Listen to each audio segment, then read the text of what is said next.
All right, standing in the engine bay,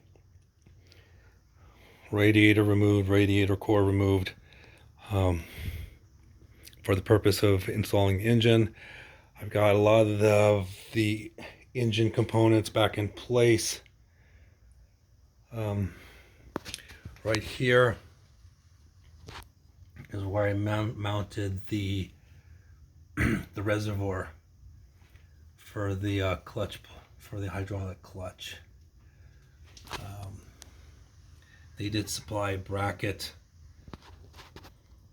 but it was a thick metal bracket. I did use a portion of that bracket to create a spacer because the reservoir hose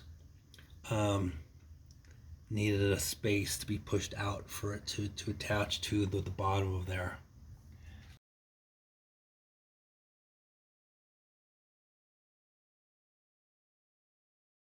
But anyway, it's right on that flat plate. So if you drop down here below, you can see the master cylinder in place. The master cylinder actually is at an angle. Once you drill out those holes, the stock holes, the master cylinder installs at an angle.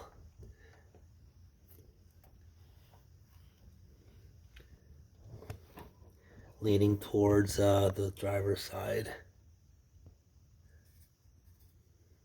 Can't get a great look at that, but anyway. Then I've got the silver pressure, high pressure hose going down to the hydraulic clutch in the transmission, and then the black hose is just the one from goes to the reservoir. It travels underneath the brake booster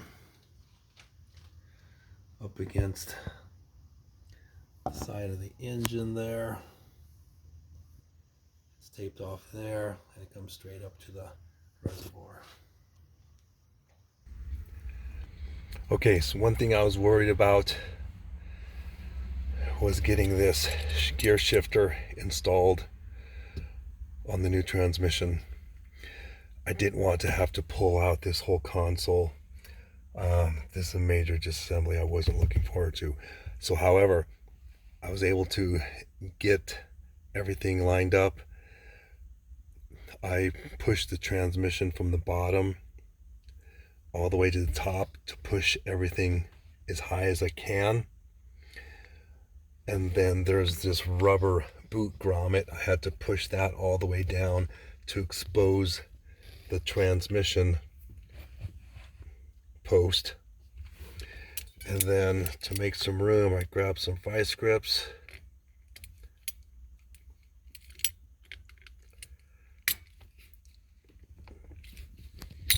Oops. I grabbed some vice grips and tilted it over. Tilted that over. And then I was able to get enough clearance to put these bolts in. Also, I had to grind shorter 732 hex or Allen driver to 732. With that being shorter and with the gear shifter pushed all the way to the left, I could tighten these down easily, no problem.